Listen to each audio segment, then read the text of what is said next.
let me know, because I'm not used to having this in my hand. I'm going to ask Betty, please, to open us up in a moment of prayer and ask the Lord to cover our evening.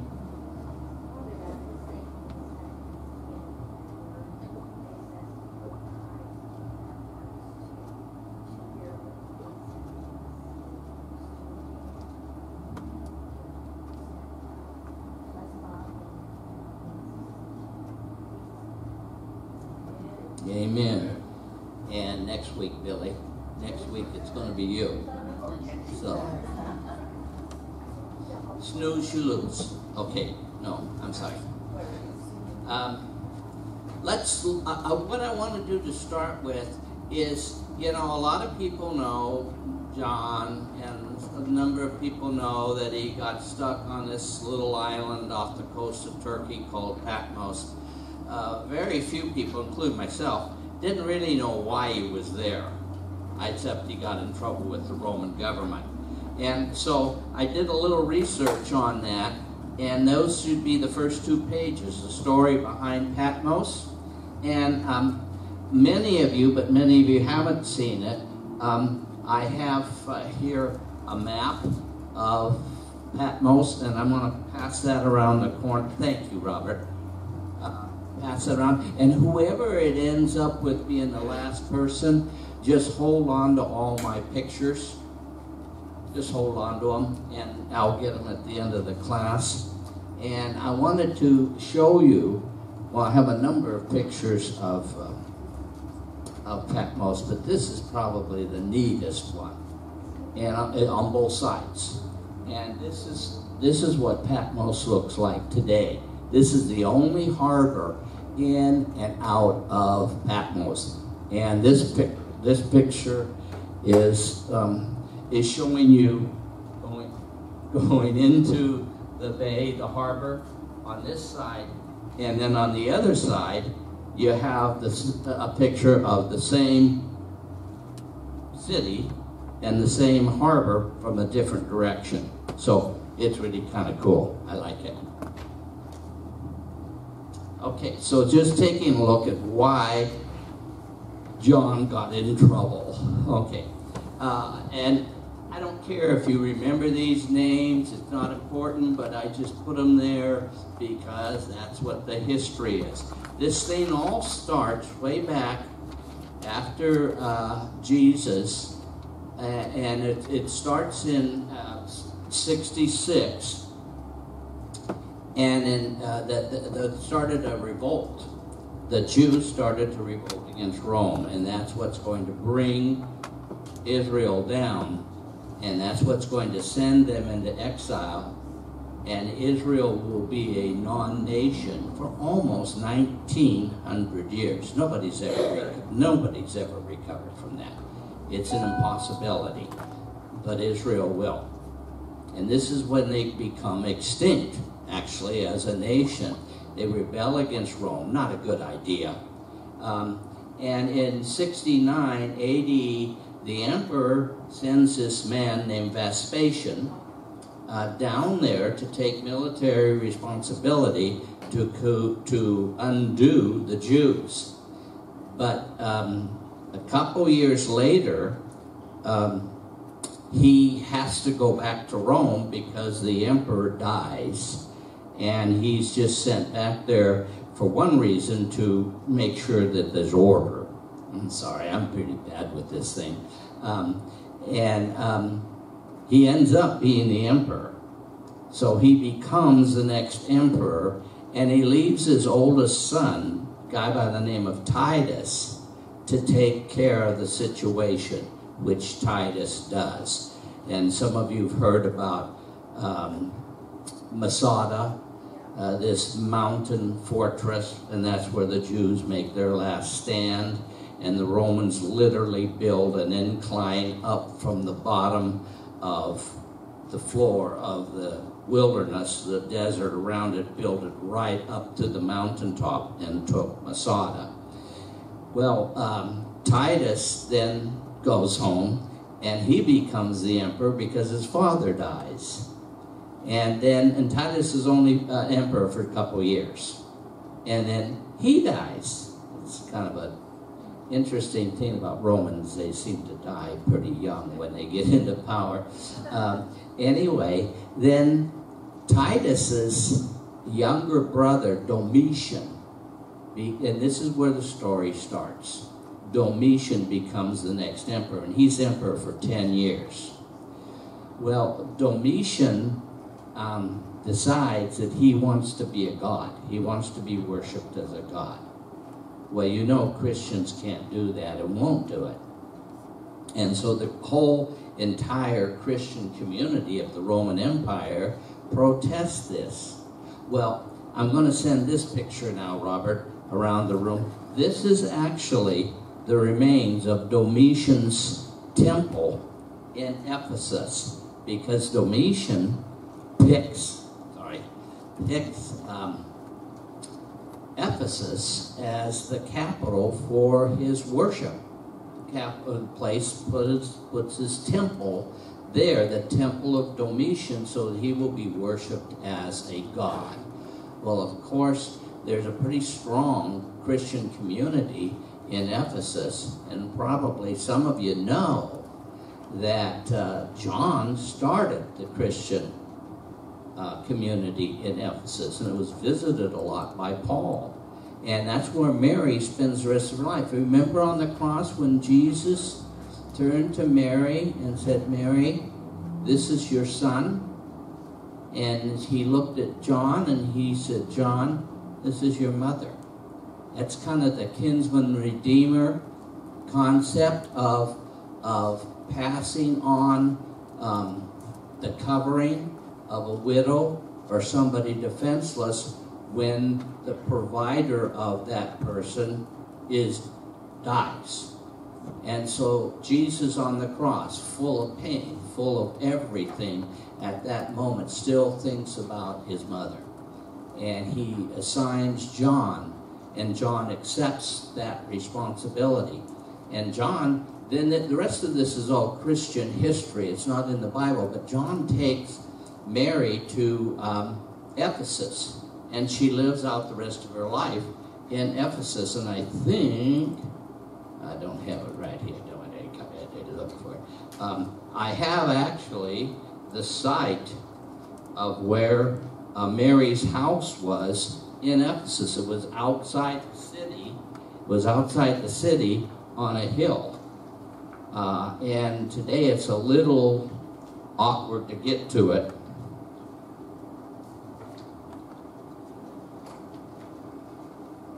Please, God, let me find that picture. Okay, I found it. Prayer works. And the house is up here. Now, this is the site of the house. This is the site of the house. The house isn't there, and there's a little, very house-looking chapel there, where Mary but this is the place where Mary lived, outside, and the other picture is the inside. Thank you, Robert. Well, John, being the leader of the church in Ephesus, is the one who really has to stand up to the Roman authority and say, no, we're not going to worship the emperor. And so that's how he got in trouble. And that's why he ends up on Patmos in 94 AD. 94, and he's there through 98. There on Patmos. The emperor put him there because John wouldn't worship him. And you could literally see this picture of the remains of that temple. Well, fortunately for John, to put an end to this story, then I'll go back to Patmos. Fortunately for John, a lot of Romans didn't like worshiping their emperor. They didn't mind worshiping a dead emperor, because what could a dead emperor do? You know, but one that's alive, I don't know. You know, being Caesar, he has a huge amount of power. Now you make him not only Caesar, but you make him a god. Well, who's going to be able to challenge that? And so the Romans, a lot of Romans in authority around him, didn't like this issue, and he ends up getting assassinated. And then that's when John gets free. And it's during this time period, in 96 AD, when John has this experience on this island. You see, the island was a penitentiary type island, penal colony. And the reason for that is there's only one way in and one way out. That's that harbor. And so all the Romans have to do is have a small garrison control the harbor, and they have it made, and they put all these people out there. At that time, it was really pretty much unoccupied. And being an island, which means at the top of a mountain that's on the ocean floor that was made by a volcano, it had lots and lots of caves all around it, just pockholed with caves. And so the people that were brought out there, they would say, okay, here you are. You're not getting off this island because there's the only way out is right here, and we're going to be here, and you come down here, we'll kill you. And so, but you go up there and you find a cave, and that's where you stay, and once a day we'll bring a food wagon by, and you come out with a basket, and we'll give you a bunch of food, keep you alive. So we'll feed you, but you just stay in the caves and mind your business, okay? And so that's why John was in a cave on Patmos, and actually they have identified the cave. And this is a little picture of the inside of that cave. Actually, in fact, up towards the front, back here, it would be back to us, the front of this cave up here is actually where John slept. And most likely where he was laying when he got this revelation. And so it is the revelation of Jesus Christ as told to us by John.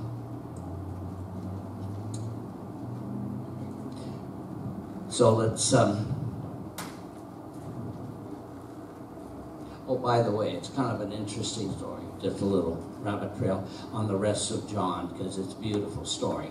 And that's that when John got off of, you know, John was just a few years younger than Jesus. So he's probably like 6 years, 8 years younger than Jesus. And Jesus was crucified in 33 AD. John doesn't die until sometime after 95 AD. Most likely real close to 100 AD. So John lived a long life. He's the only disciple who wasn't executed or martyred. They tried to martyr him. They even boiled him in oil, but he didn't die. Yeah, and John's the only one who actually died a natural death. And so when he got off of Patmos in his 90s, he went back to Ephesus, and that's where he stayed until he died. And they say that John got so weak, they would literally lift up his bed and bring him into where they were meeting and worshiping so that John could be with them. And so they'd carry him in his bed. And they said that towards the end he was so weak he could hardly speak. But as they would bring him into their group, he would lift up his hand and he would say one word. He'd say, love. So when you think about a person like that making this huge effort to communicate to the people he loved, what did he tell them? He told them to love. That was his last word. Okay, so now let's go to Revelation. Chapter 1 obviously would be a good place to start. Oops, too far. And we all know Revelation's the last book in the Bible.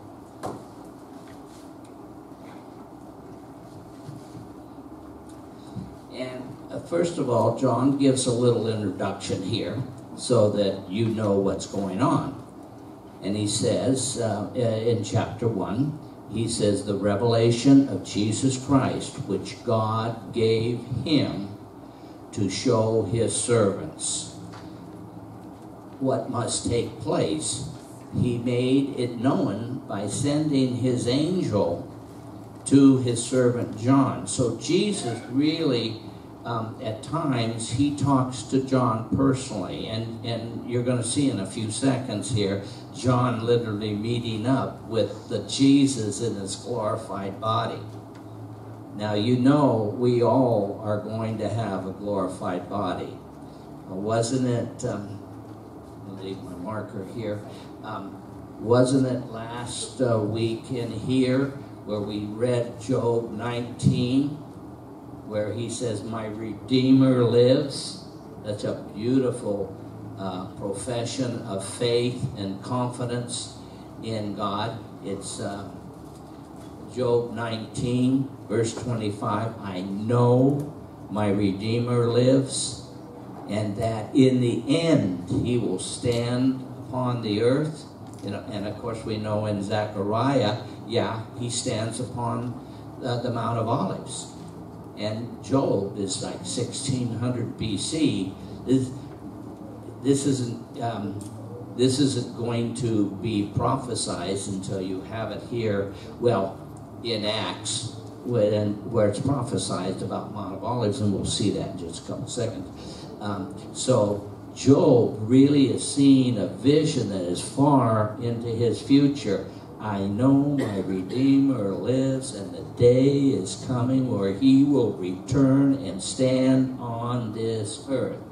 So he's not talking about the Lamb of God, he's talking about the Lion of Judah, the return of Jesus. I know he lives.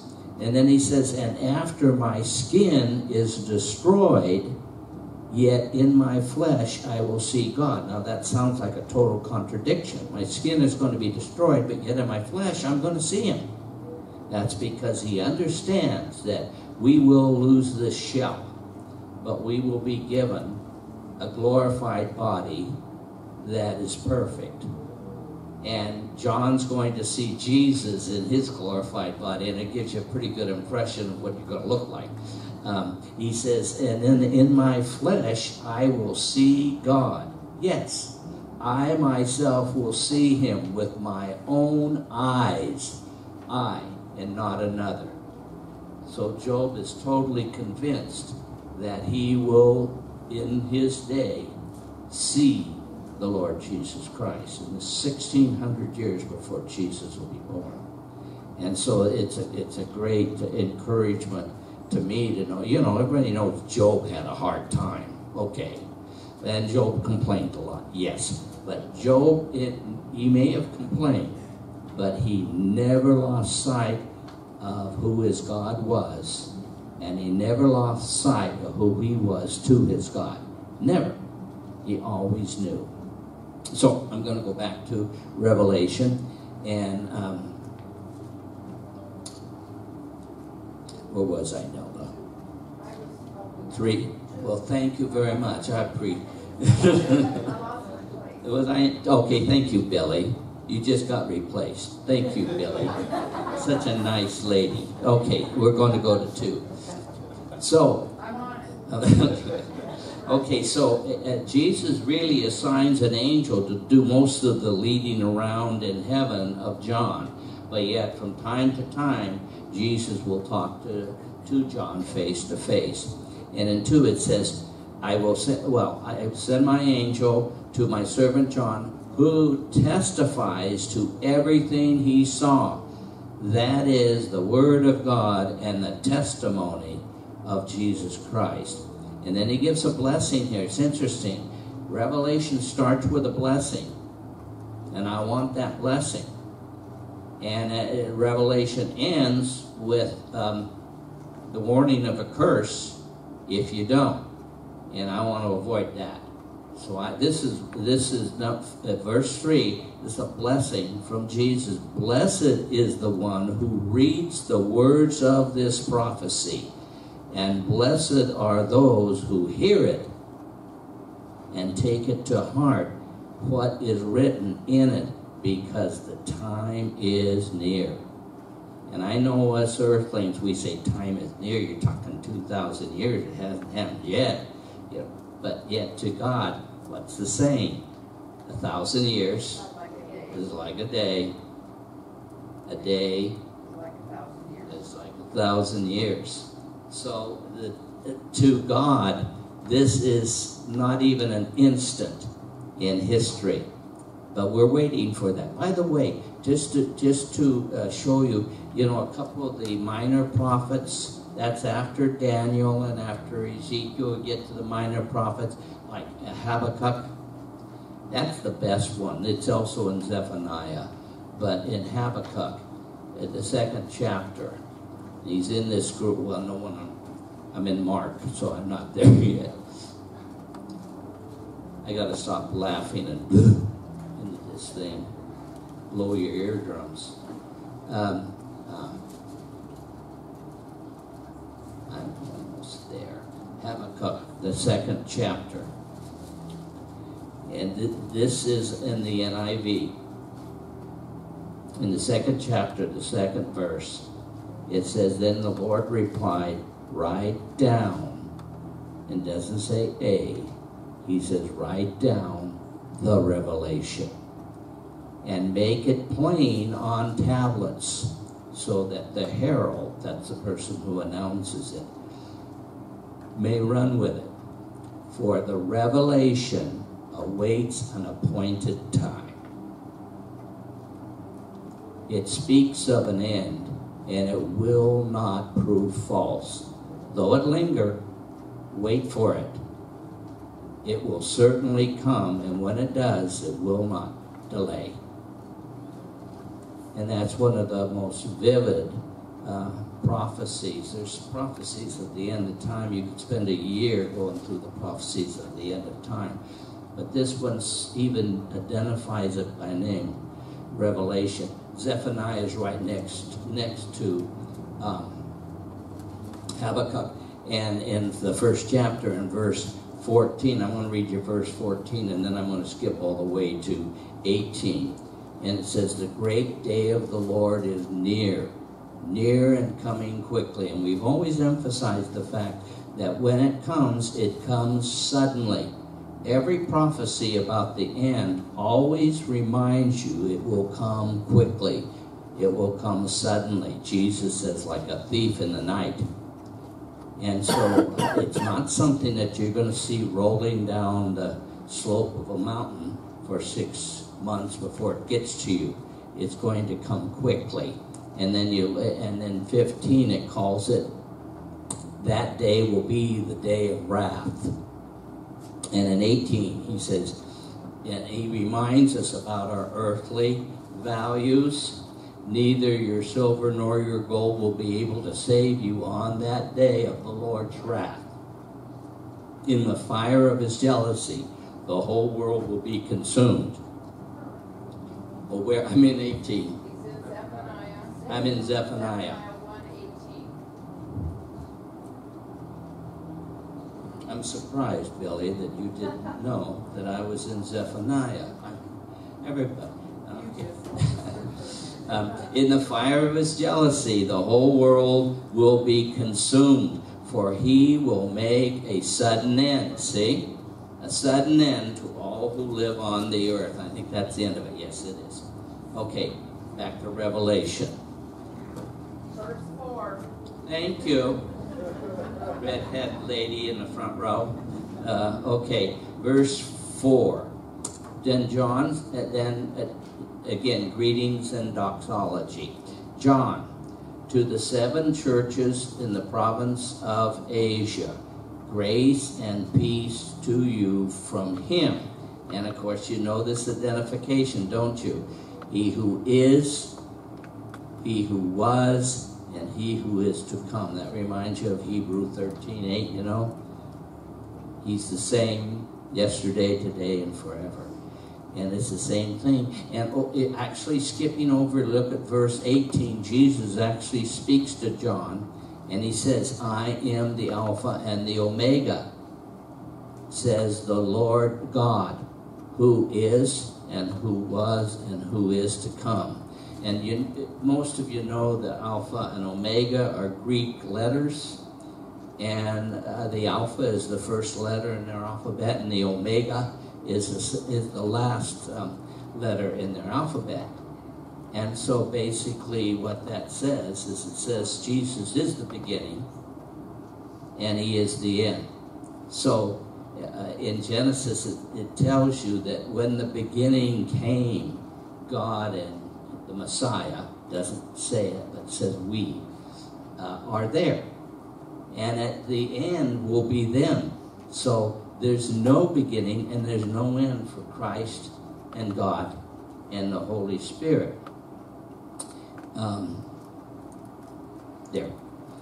So I'm going to go back now and pick this up with who is and who was and who is to come, and from the seven spirits. Now this is all kind of heavenly terminology. If you remember, the seven spirits are the spirits of God, and it's the fullness of God. The whole seven spirits is God in his entity. That's in Isaiah 11:2, if you write that down, 11:2. And it says, this is Isaiah witnessing the anointing of the Messiah, and God gives all that he is to his Messiah. So when Jesus says, I and my Father are one, it's serious. That's not just symbolism. No, they're one. Because God gives everything he is to his Son. The first thing he gives him, the Spirit of the Lord, the Holy Spirit. So immediately Jesus and God have the same Spirit, the Holy Spirit. And then God gives him, I hope I can do that, the other six spirits, the spirit of knowledge, spirit of understanding, spirit of wisdom. And you think, well, those are all the same. No, they're not. They're not the same.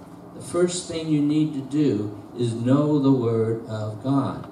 Learn what God is all about, what he says, what he feels.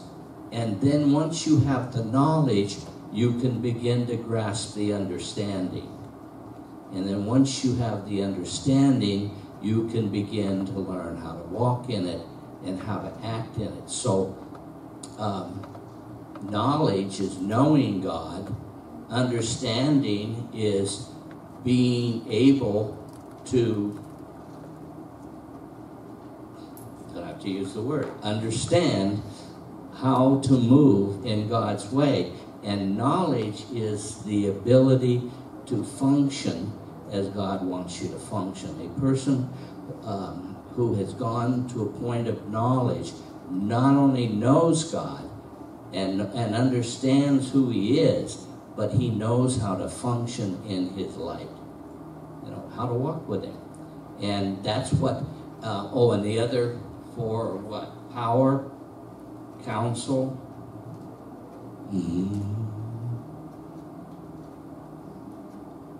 power, counsel. Okay, let's just do it. I'm sorry. It's 11:2, Isaiah 11:2. You know, it's fun. It'd be nice to know which two I left out.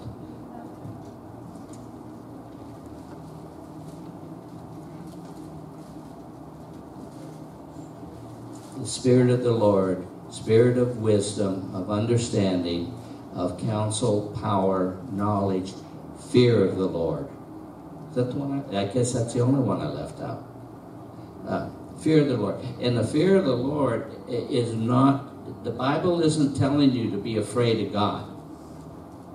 The Bible is telling you to stand back in awe of God. That's the fear of the Lord. Fear of the Lord isn't to be afraid of God. There was a king of Judah once that was literally afraid of God because God gave his father, who was also King Uzziah, leprosy. And so the son wasn't going to go anywhere near God. He loved God. He served God. He was a righteous king, but he never one time in his life went in the temple because he was afraid of God. And we're told to not be afraid of him, be in awe of him. Okay, so going back one more time. How's my time doing? We got half an hour? 7 o'clock, good. Okay, so the 7 spirits of God is everything that is God. I'm back in Revelation, and I'm in the middle of verse 4, you know. So, who is, who was, who is to come, and from the 7 spirits before his throne, and from Jesus Christ, who is the faithful witness, the firstborn from the dead. And remember, the firstborn from the dead is the first fruits. Remember Paul, if you have studied Paul, well, a lot of you have, Paul identifies Jesus as the first fruits, which represents, Betty, the first fruits of the feast of the first fruits. What that God gave them, they gave them the feast to demonstrate that his son would be the first fruits. And so the first fruit is Jesus Christ from the dead and the ruler of the kingdom of earth.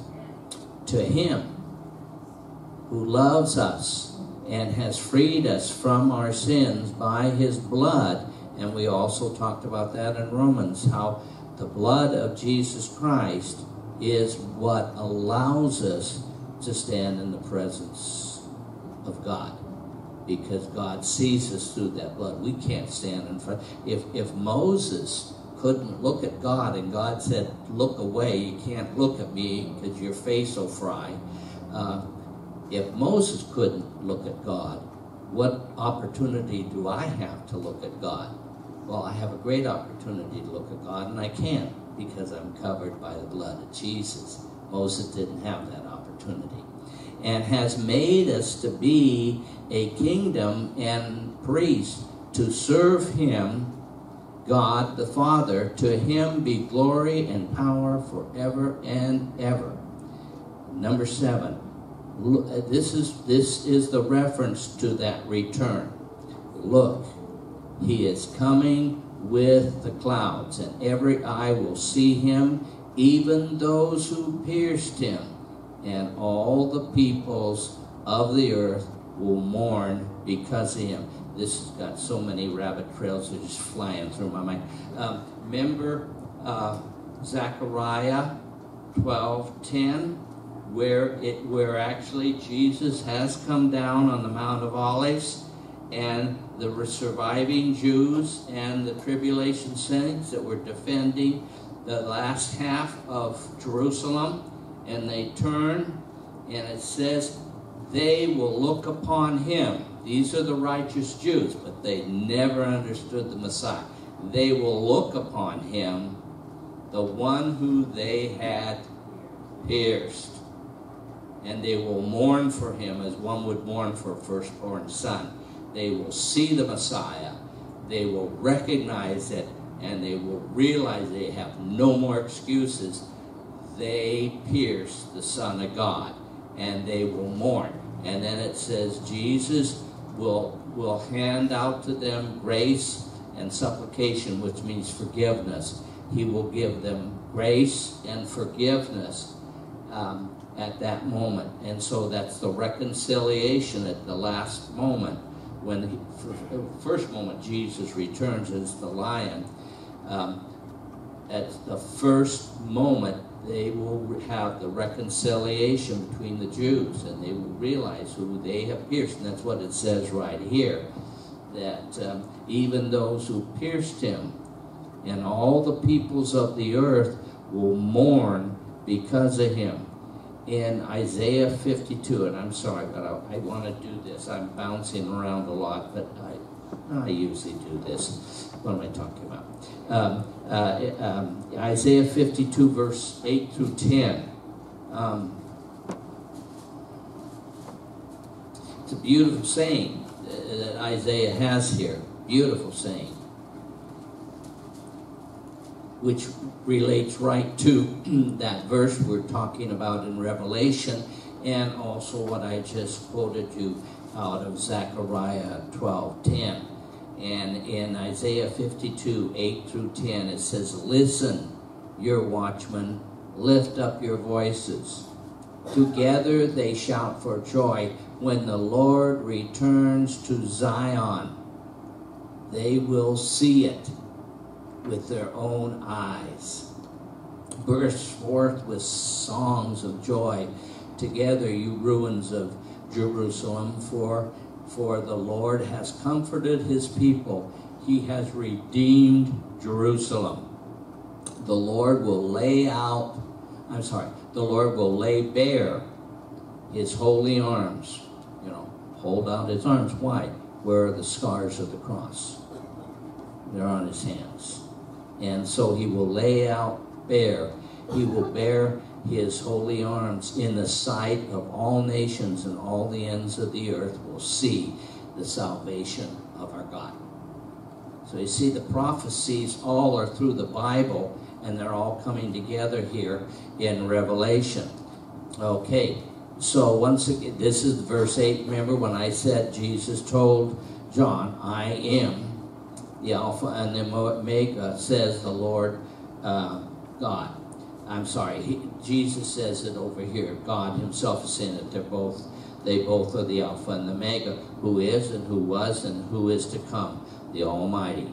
I, John, your brother and companion in the suffering of the kingdom and patient endurance that are ours in Jesus, was on the island of Patmos, okay?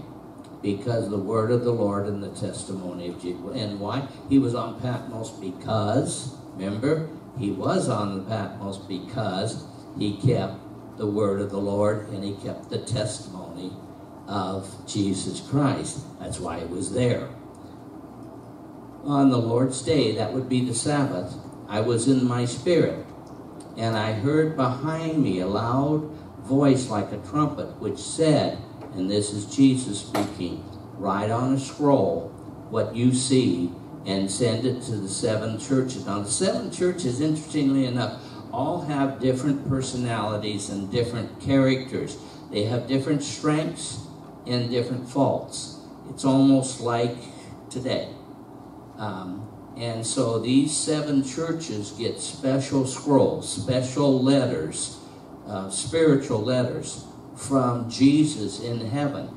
And Jesus will point out their faults, and he will also point out their strengths, and he will encourage all those that are holding faith through these struggling times. It's the same thing, in our churches today. In every church, there are probably some, maybe not all, maybe not even a majority, but there are some that are holding faithfully to the Word of God. And God and Jesus sees them, identifies them, and knows who you are. And so write this down to the 7 churches: Ephesus, Smyrna, Pergamon, Thyatira, Sardis, Philadelphia, and Laodicea. And I turned around to see the voice that was speaking to me, and when I turned, I saw 7 golden lampstands. Those are the churches. And someone like the Son of Man. Anytime you speak of someone like the Son of Man, you're talking about Jesus Christ. Jesus refers to himself. Remember, what was it, 83 times in the Gospels he refers to himself as the Son of Man. And you think, well, he wasn't really a Son of Man. He was the Son of mankind, born of a woman. And so someone like the Son of Man, dressed in a robe, reaching down to his feet, and with a golden sash around his chest. His head and his hair were white as wool. Yeah. Just a quick question. Yeah. Is that because of his authority, or is it just his age, or? It's the Shekinah glory. Anytime, like when Daniel or Ezekiel or anybody sees an angel, they always say it looked like a man and it was all in white. The Shekinah glory, remember that? Shekinah.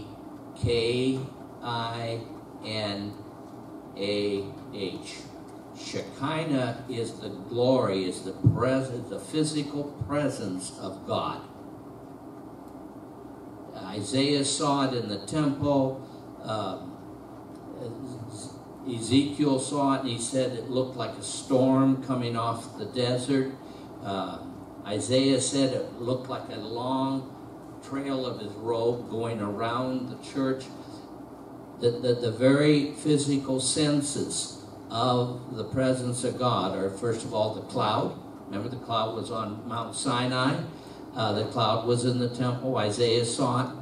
And it's been referred to as a cloud, a fog, a vapor. Like I said, with Ezekiel, the storm coming off the desert. So it's the cloud, it's the roar, it's the literally shaking of the ground. But the moment Jesus died on the cross, the ground shook. And the last and most significant one maybe is the light. Everybody always said, I saw every color in the rainbow, brighter than they've ever been seen before. Well, the light of God is perfect light. Perfect light. And of course, light, as it slows down, changes color. And at its fastest speed, it's white. And so when it talks about seeing a person in white, or they're white, his hair was white as wool, white as snow, it says, and his eyes were blazing fire. Those are all symbols of the presence of the Shekinah glory of God. It always talks about the angels. It talks about all of us when we return being dressed in white. That's the presence of God. The clouds, when it says Jesus will return on clouds or with clouds, the clouds that are around Jesus is the Shekinah glory of God. It goes where he goes. And so that it's not talking about age, it's talking about the light of God. And so dressed in a robe, a golden sash around his chest, his head and hair were like white as wool, white as snow, and his eyes were like blazing fire. His feet were like bronze, glowing in a furnace. You know, how many times in the Bible, and I think that's very true of that time. At that time in history, bronze heats at the hottest heat, and it is the brightest metal. I mean, it is enormously bright. You can't look at it. And so that's why they always say it looked like glowing bronze, because bronze can get hotter than any other metal that they knew, and bronze would get brighter than any other metal. So his feet were like bronze, glowing like in a furnace. He's just covered completely with the Shekinah glory. And his voice was like the sound of rushing water, like a waterfall. See, it talks about rumbling. It talks about the brightness. Here it talks about the kind of descriptions of the Shekinah glory. In his right hand, he held 7 stars, and out of his mouth came a sharp, double-edged sword. Because you remember that Jesus, in his reality with God, is the Word, right? So, and each of us humans are given the ability to speak words. That's actually like the power of God. And so I've had to learn to really watch my mouth, you know, because when you speak, that's the same thing Jesus can do, and everything will blow apart when he speaks at the end of time. His mouth is like a double-edged sword. That's very, very dangerous, and our mouths can be very dangerous. At least mine can. Okay, here we go. So out of his mouth came a sharp, double-edged sword. His face was like the sun, shining in all its brilliance. When I saw him, I fell to my feet as if I was dead. Well, I probably would too. I think all of us would just absolutely drop. And Daniel does the same thing. When he sees an angel, Gabriel, he just drops. And it's almost like you're in a trance, but you are totally functional in your spirit and in your thinking, but you can't move and you can't speak. And this kind of like John, he just drops, you know. Then he placed his right hand on me. And this is a beautiful thing about our God is a God of love. He's not a God who enjoys power. He has power, but his power is love. And all the other pagan gods are gods of power that produce fear. Our God doesn't want fear from you. And so Jesus immediately, just like the angels when they're talking to humans, Jesus immediately reaches out and says, don't be afraid. I am the first and the last. I am the living one. I was dead, and behold, I am alive forever and ever. There's a promise of eternity. And I hold the keys to death and Hades. It's also sin and death. And when you stop and you think about it, when Jesus was on the cross, the whole reason he was up there is that Satan wanted to destroy the Son of God.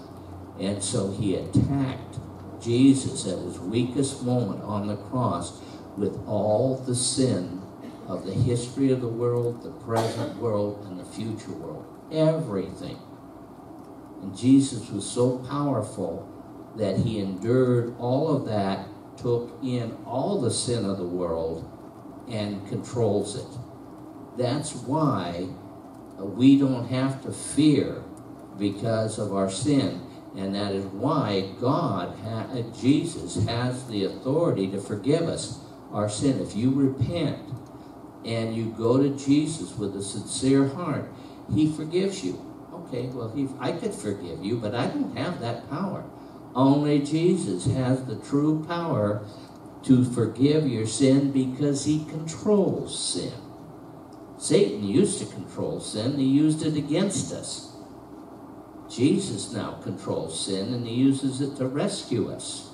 Totally different. But that's what the purpose of the cross was, is Jesus conquered sin. And then when he came out of the tomb, he conquered death. So Jesus has the keys to the two things that no human being can stand before, sin and death. But Jesus controls them. So you have no fear of sin. Repent and be forgiven. And you have no fear of death because you've been saved and redeemed to an eternal life. So the two things we cannot deal with have been dealt for us. And that's why he says it. So he says, John, don't you recognize me? I have the keys of sin and death. I'm the same one you walked. I'm the same person you walked with. Only this is me in my glorified body, which is a little scary.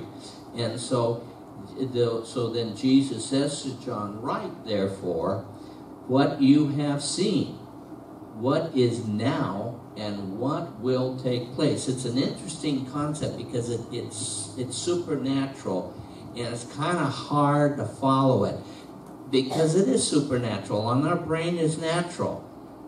So it's one of those situations where maybe you don't understand it, but you believe it.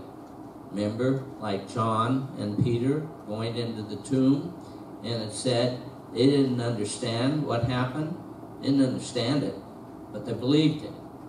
And it's the same thing here, is that we can't believe,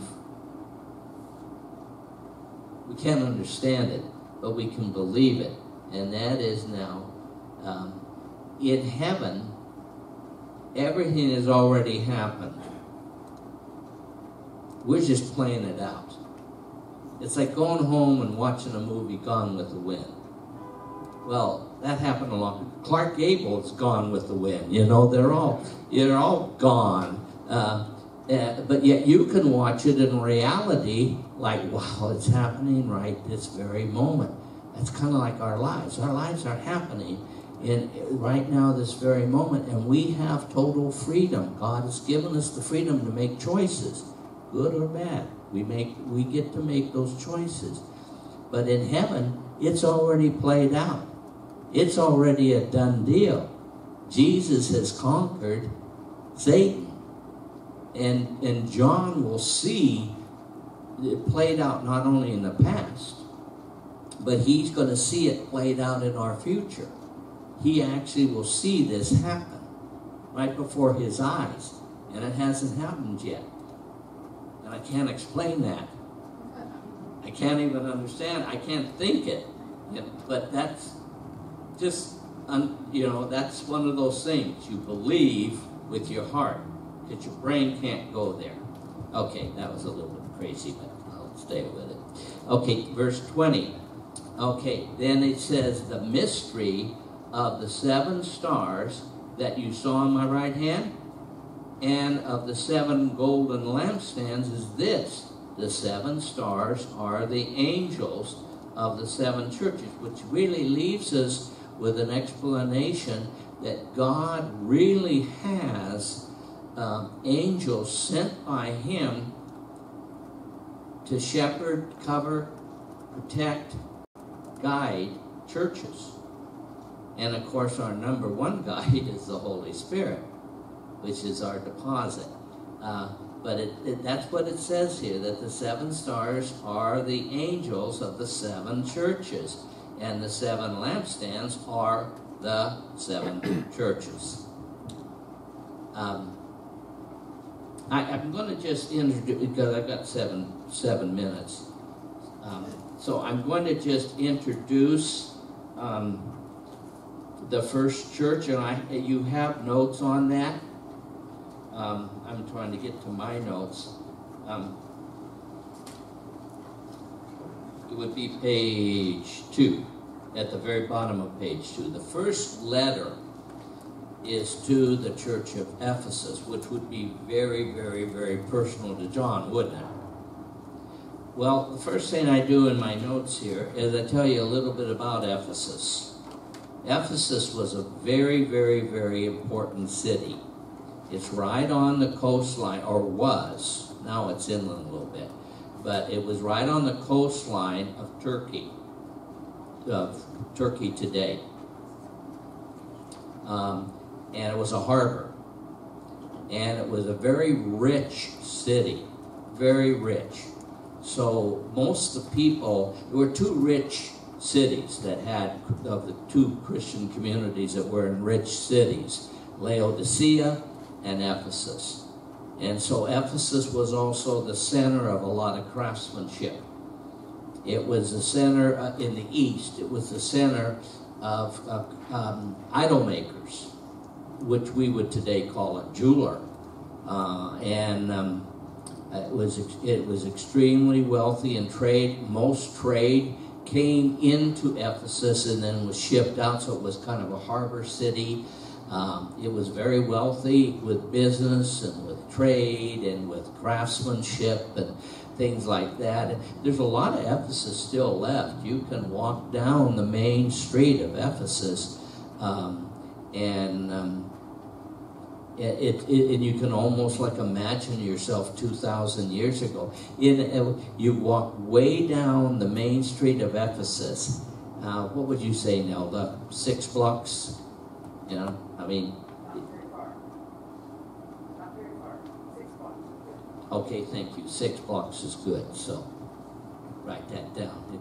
It's 6 blocks, and you go right down. It's a sloping street, and you see these buildings on both sides, and they're the ruins of buildings, yes, but down at the bottom of that section, right in front of you, is what's called the Library of Ephesus, which was an incredible center of knowledge, and the whole front of the building has survived.